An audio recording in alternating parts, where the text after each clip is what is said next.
dans le temps, l'approche et donc les différentes théories du leadership ont évolué bien évidemment également avec l'évolution des sociétés, l'évolution des mentalités, l'évolution des organisations dont les entreprises, les évolutions des systèmes, que ce soit organisationnels ou des systèmes économiques. Donc dans les années 50, alors évidemment, on couvre de grandes périodes, mais je vous invite à aller compléter les éléments qui sont abordés ce soir par des recherches plus poussées.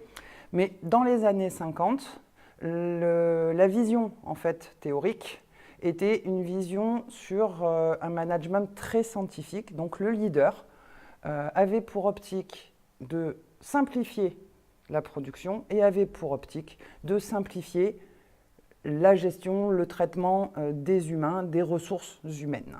Donc c'est sur ces deux axes que les théories de leadership ont réfléchi et que le leadership a commencé à se construire dans les années 50.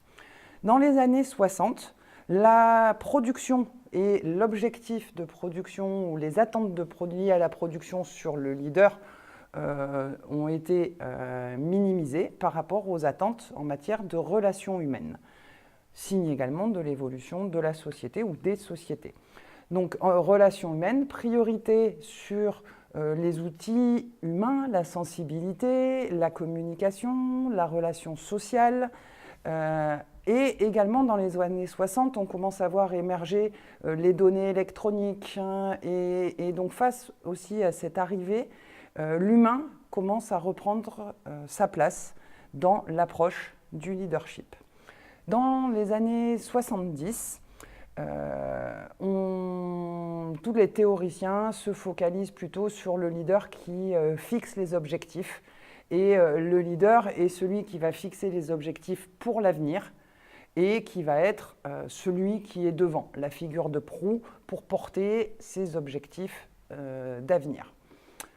Dans les années 80, pour le coup, on commence à arriver à une complexité et à prendre complexité dans le sens où l'ensemble des paramètres humains, économiques, de l'organisation, de la production, crée un écosystème complexe et le leader doit évoluer dans cet écosystème complexe. Donc la notion même de leadership devient plus complexe et notamment, nouveauté dans l'entreprise, c'est la notion de culture d'entreprise. Et donc, le leader dans les années 80 est quelqu'un qui va permettre la cohérence et qui va permettre de renforcer et d'affirmer des valeurs dans le cadre d'une culture d'entreprise. Vous voyez qu'on n'est plus dans production humain du départ, mais qu'on est vraiment dans une solution beaucoup plus complexe.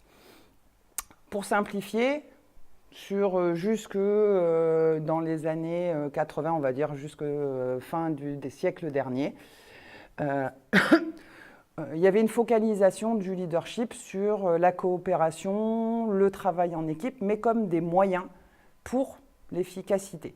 Et les grandes théories précédentes, c'était comment optimiser production et organisation, essentiellement d'ailleurs avec une pensée très occidentale, très européenne et américaine, parce que c'est de là que viennent les théoriciens pour la plupart du leadership, qui était une pensée en termes de coût-bénéfice. Quand je parle de complexité, les derniers modèles de leadership prennent en compte en fait de la spiritualité, de la réflexion, prennent en compte l'humain, sans pour autant occulter la production, mais on est plus dans une pensée de type asiatique ou une pensée holistique qui pense que l'homme dans l'entreprise comme un tout.